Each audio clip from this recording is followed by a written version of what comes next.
कैसे हो सारे। मैं विक्रम और आप सभी अच्छे होंगे। आज के वीडियो में हम जो है फिजिक्स के कुछ ऐसे इंपॉर्टेंट क्वेश्चन के बारे में डिस्कस करेंगे जो आपके द हेड पीवीएफटी और पीईटी जैसे एंट्रेंस एग्ज़ाम के लिए बहुत ही ज़्यादा महत्वपूर्ण होने वाले हैं। तो टोटल हम 21 क्वेश्चन डिस्कस करेंगे। ये गाइस किसी टॉपिक वाइज नहीं रह के सभी टॉपिक के क्वेश्चन इसमें कमांड है। तो ऐसे इंपॉर्टेंट क्वेश्चन आप जो है कंप्लीट कर लेगा, इस बहुत ही ज़्यादा इंपॉर्टेंट है। तो स्टार्ट करते हैं क्वेश्चन फर्स्ट। परमाणु बल किस सिद्धांत पर आधारित है? या जो परमाणु बम हम बोलते हैं, जो एटॉमिक बम, किस सिद्धांत पर आधारित है? रासायनिक अभिक्रिया पर, नाभिकीय संलयन पर, परमाणुओं की आपसी टक्कर पर, या नाभिकीय विखंडन पर? तो डी आंसर रहेगा गैस नाभिकीय विखंडन पर। तो जो परमाणु बम जो होता है गैस नाभिकीय विखंडन पर आधारित होता है, जबकि इसी की तरह अगर हाइड्रोजन बम की हम बात करें तो वह नाभिकीय संलयन पर आधारित होता है। तो इसमें हमारा आंसर रहेगा डी, नाभिकीय विखंडन। ओके, कि on which principle atomic bomb is the based. तो यहाँ वही आंसर हमारा डी। ओके, कि नाभिकीय फिजन या न्यूक्लियर फिशन जिसे हम बोलते हैं, नाभिकीय विखंडन। क्वेश्चन नंबर सेकंड की अनुप्रस्थ तरंगे जिसे ट्रांसवर्सल जो वेव कहते हैं किस माध्यम में उत्पन्न की जा सकती हैं? सिर्फ गैसों में, सिर्फ ठोसों में, सिर्फ द्रव में, या तीनों में?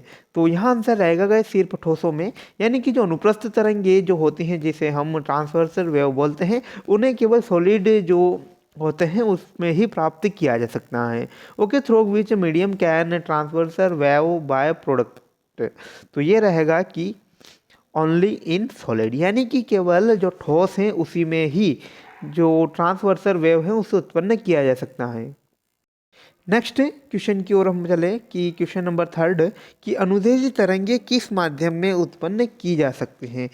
कि लॉन्गिट्यूडिनल जो जो लॉन्गिट्यूडिनल वेव जो होती हैं किस माध्यम में उत्पन्न की जा सकती हैं? तो अनुप्रस्थ तरंगों की हम बात कर सकते हैं कि केवल उन्हें ठोस में ही प्राप्त किया जा सकता है, लेकिन अनुदैर्ध्य जो तरंगे होते हैं उन्हें किस माध्यम में प्राप्त किया जा सकता है? ऑप्शन है ठोस में, द्रव में, गैस में, या तीनों माध्यमों में?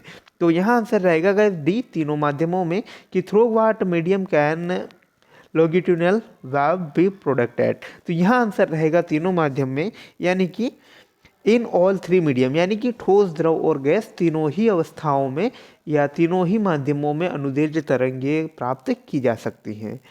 नेक्स्ट क्वेश्चन नंबर फोर्थ कि वायुमंडल की आर्द्रता को मापने वाला यंत्र कौन सा है? ऑप्शन अमीटर, हाइग्रोमीटर, ग्रेविमीटर, या मैनोमीटर? तो आंसर है यहाँ पर हाइग्रोमीटर। तो हाइग्रोमीटर जो होता है उसे वायुमंडल की आर्द्रता मापने वाला यंत्र कहा जाता है। कि which instrument is use to measure atomic atmospheric humidity. तो यानी कि वायुमंडलीय आर्द्रता जिसे हम बोलते हैं एटमॉस्फेरिक ह्यूमिडिटी जो होता है उसे हम हाइग्रोमीटर से मापते हैं। तो ओके, इम्पॉर्टेंट है ये। हाइग्रोमीटर से जो है वायुमंडल की आर्द्रता को मापा जाता है। नेक्स्ट की समूह की सभी राशियाँ जो है सदिश हैं। तो यहाँ पर हमने देखना है कि ऑप्शन है संवेग, त्वरण, बल, विस्थापन, भार, विद्युत धारा, या विद्युत तीव्रता, बल, आघूर्ण, या चुंबकीय क्षेत्र। ये उपरोक्त सभी, तो उपरोक्त सभी यहाँ पर आंसर रहेगा। इसी के बाद नेक्स्ट क्वेश्चन नंबर 6 की सभी राशि सदिश है। तो सदिश राशि हमें बताना है कि जो ग्रुप वाइज दिया हुआ है उनमें सदिश राशि कौन सी है? समय, चाल, द्रव्यमान, बी है ताप, दाब और ऊर्जा, सी है आयतन, घनत्व और कार्य, या डी है उपरोक्त सभी। तो उपरोक्त सभी गाइस यहाँ पर आंसर रहेगा कि which group has all the vector. तो जो यहाँ पर टाइम है, स्पीड है, mass, heat, pressure, energy, volume, density और वर्क, ये सारे जो होते हैं सदिश राशि है। ओके, कि ऑल ऑफ द अबाव यहाँ पर आंसर रहेगा। नेक्स्ट, मानव शरीर का ताप कितना होता है?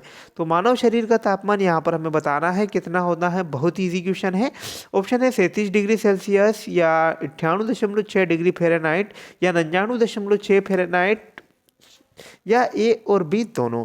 तो यहाँ ए और बी दोनों आंसर रहेगा कि जो मानव शरीर होता है उसका तापमान जो होता है 37 डिग्री सेल्सियस और 98.6 डिग्री फ़ारेनहाइट होता है।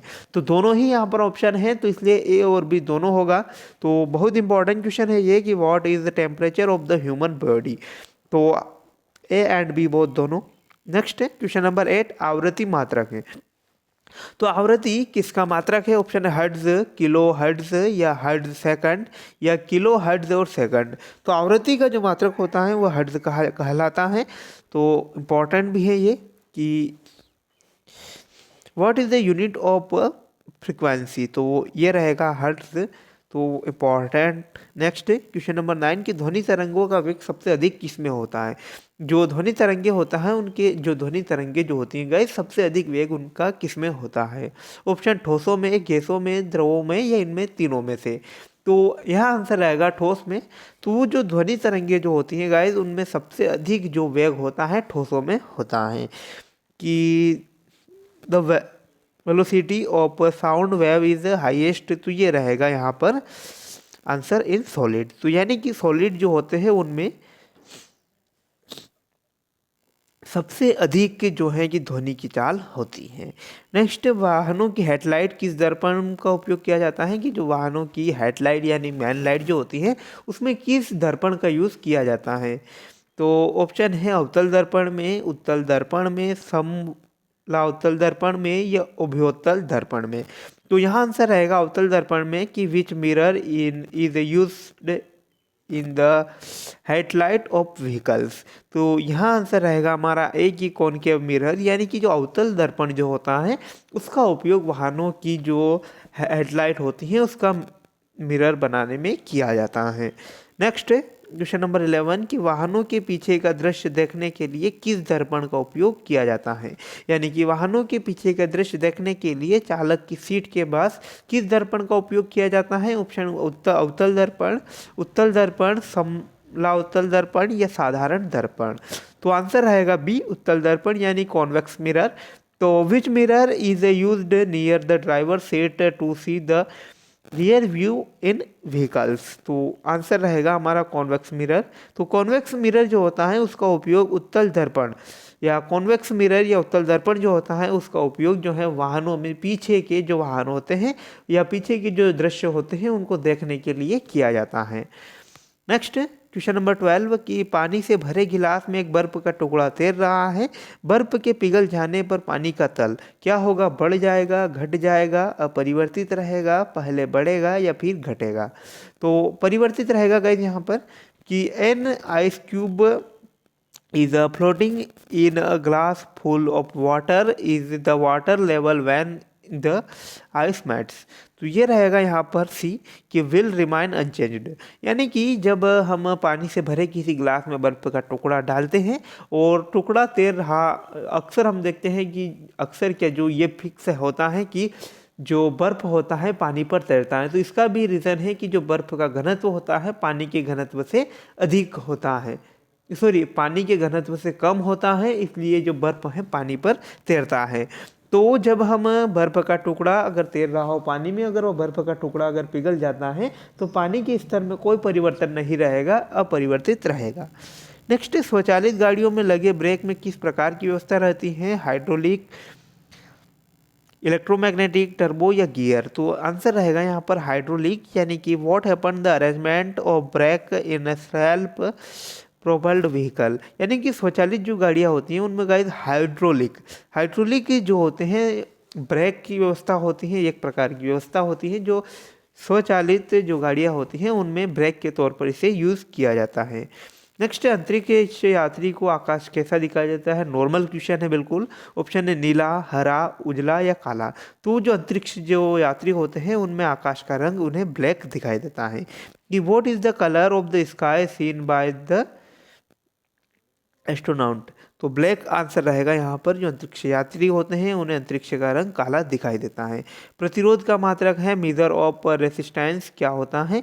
यानी कि प्रतिरोध का मात्रक क्या है? ऑप्शन है एम्पियर, ओम, अर्ग या जूल। तो यहाँ आंसर रहेगा ओम। कि the measure of resistance what is resistance, यानी कि प्रतिरोध का मात्रक क्या होता है? ऑप्शन है राइट आंसर हमारा कि ओम। ओम बहुत ही ज़्यादा इंपॉर्टेंट है। प्रतिरोध यानी कि विद्युत धारा के मार्ग में जो रुकावटें या बाधाएं जो होती हैं उन्हें प्रतिरोध कहा जाता है। और प्रतिरोध की जो खोज की थी ओम नामक जो वैज्ञानिक हैं उन्होंने की थी, और उन्हीं के नाम के आधार पर जो प्रतिरोध है उसकी इकाई को ओम कहा जाता है। नेक्स्ट, कौन अर्धचालक होता है? तो सेमीकंडक्टर हमें बताना है कि ऑप्शन जो हमारे पास है उनमें सेमीकंडक्टर कौन है। ऑप्शन सिलिकॉन, जर्मेनियम, आयरन या ए और बी दोनों। तो ए और बी दोनों आंसर रहेंगे यहाँ पर कि which would be a semiconductor. तो बोथ ए एंड बी। तो जो सिलिकॉन और जर्मेनियम जो दोनों हैं दोनों ही सेमीकंडक्टर है, यानी अर्धचालक की भांति व्यवहार करते हैं ये तत्व। नेक्स्ट है कि विद्युत बल्ब के भीतर होते हैं निर्वात रहता है, भारी वायु भारी रहती है, निष्क्रिय गैस भरी रहती है या हाइड्रोजन गैस भरी रहती है। इजी क्वेश्चन है गाइस ये, और इसका आंसर रहेगा यहाँ पर निष्क्रिय गैस भरी रहती है। निष्क्रिय गैस में भी हम देखें तो ऑर्गन मुख्य रूप से बल्ब के अंदर भरी रहती है। तो what is the inside an electric bulb? तो inert gas is filled. Answer रहेगा यहाँ पर 17 का सी कि इनर्ट गैस इज फील्ड, यानी कि जो आदर्श गैसें या उत्कृष्ट गैसें जो होती हैं इलेक्ट्रिक बल्ब के अंदर भरी हुई रहती हैं। नेक्स्ट, बिजली के फ्यूज़ का तार किससे बना होता है? जो बिजली का फ्यूज़ का जो तार होता है वो किससे बना होता है? ऑप्शन है तांबे से, टीन से, तांबा व टीन की मिश्र धातु से, लोहे एवं पीतल की मिश्र धातु से। तो सी आंसर रहेगा यहाँ पर तांबा और टीन की मिश्र धातु से। तो लोहे या बिजली का जो फ्यूज़ जो होता है गाइस वह तांबे और टीन की मिश्र धातु से बना होता है। कि what is the wire of an electric fuse made of? तो from an alloy of iron and brass, यानी कि जो टीन और तांबे की मिश्र धातु का जो उपयोग है बिजली के फ्यूज तार को बनाने में किया जाता है। इसके बाद ट्रांसफार्मर है कि ट्रांसफार्मर क्या है? तो ट्रांसफार्मर जो होता है ऑप्शन है हमारे पास उच्च एसी वोल्टेज को निम्न एसी वोल्टेज में बदलता है, या निम्न एसी वोल्टेज को उच्च एसी वोल्टेज में बदलता है। तो सिर्फ एसी वोल्टेज में प्रयुक्त होता है, या डी है उपरोक्त सभी। तो आंसर रहेगा यहाँ पर डी उपरोक्त सभी। ट्रांसफार्मर गाइस है जो 2 टाइप्स के होते हैं, एक उपचाई ट्रांसफर और एक होता है उच्चाई ट्रांसफर। तो दोनों ही ट्रांसफर में अलग अलग फंक्शन होते हैं। एक ट्रांसफार्मर जो होता है एसी वोल्टेज को, जो उच्च एसी वोल्टेज होते हैं उन्हें निम्न एसी वोल्टेज में चेंज करता है। सेकंड जो होता है निम्न एसी वोल्टेज को उच्च एसी वोल्टेज में चेंज करता है। तो और इसमें जो मुख्य रूप से या स्पेशली जो एसी वोल्टेज एसी धारा के लिए ही ये होता है, अल्टरनेटिव करंट या जिसे प्रत्यावर्ती धारा हम बोल सकते हैं। ओके, तो यहाँ पर आंसर रहेगा all of the above. Next है कि अंतरिक्ष की यात्री को आकाश काला दिखाई देता है, ये इसके बारे में डिस्कस कर चुके हैं। और प्रतिरोध का मात्रक जो होता है ओम होता है, ये भी हम डिस्कस कर चुके हैं। तो गाइस आज की वीडियो में इतना ही, और मिलते हैं नई वीडियोस के साथ। तब तक धन्यवाद, और आप चैनल को सब्सक्राइब कर लो ताकि कोई भी ऐसी वीडियो रहे जो आपके लिए इंपॉर्टेंट हो उसे आप मिस न कर पाएँ। थैंक्स फॉर वॉचिंग गाइस, मिलते हैं नई वीडियोस के साथ। तब तक धन्यवाद, और आप चैनल को सब्सक्राइब कर लो ताकि कोई भी नई वीडियो रहे तो उसे आप मिस न कर पाएँ।